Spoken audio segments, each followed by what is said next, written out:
Shalom Shalom, cette semaine de Sidrot, Nitzavim et Vayelech. Ce sont les derniers moments de la vie de Moïse, notre maître, Moshe Rabbeinu, qui va partir à l'âge de 120 ans. C'est pourquoi on souhaite toujours un anniversaire Ad Mea Ve'esrim, jusqu'à 120 ans, comme Moïse.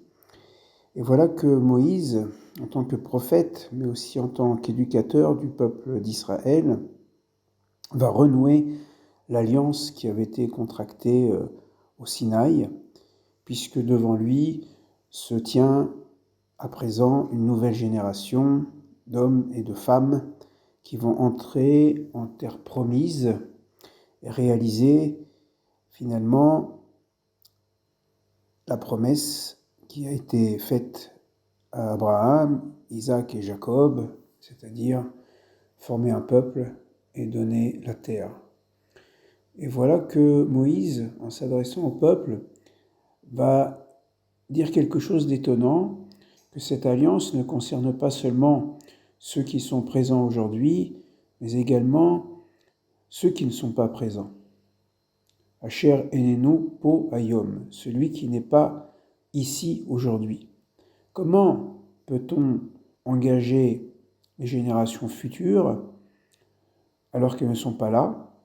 Comment, par exemple, nous considérer comme engagés par cette alliance, alors que nous n'étions pas au Sinaï ou aux frontières du Jourdain pour entrer en terre promise avec Josué. Et sans doute la réponse, elle est existentielle. C'est le peuple d'Israël qui a voulu transmettre de génération en génération l'identité juive. Ne serait-ce par exemple que par la bar mitzvah, par le fait de respecter les grandes fêtes, Pessah, Rosh Hashanah, le jeûne de Kippour. Moïse dit, en fait, l'avenir du peuple d'Israël, c'est-à-dire ceux qui ne sont pas encore là, dépend de ceux qui sont là.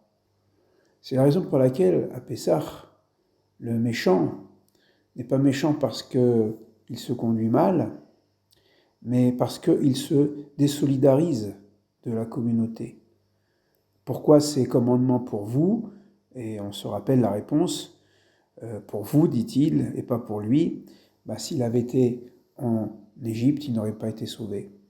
Voilà ce que nous faisons en tant que parents, quelle que soit la manière dont nous pratiquons, même si de manière un peu plus libérale, plus traditionnelle, qui n'a rien de péjoratif, puisque la continuité du peuple d'Israël est maintenue, eh bien c'est justement de nous référer à cette parole de Moïse. Oui, nous nous engageons pour ceux qui ne sont pas encore là, ceux qui ne sont pas encore nés, et lorsque, en particulier, au moment de la bat mitzvah ou bar mitzvah, les parents transmettent le Sefer Torah aux enfants, pour moi j'y vois ce geste de la transmission de notre patrimoine spirituel, et un jour ces enfants seront grands, ils fonderont une famille, et à leur tour, ils transmettront à ceux qui sont venus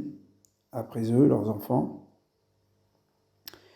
Et je crois que c'est un bel enseignement que nous pouvons avoir en cette veille de Rosh Hashanah et de Kippour, dans une période difficile traversée par le Ham Israël, où notre avenir est remis en cause par nos ennemis, et nous nous disons, nous nous engageons pour ceux qui ne sont pas encore là.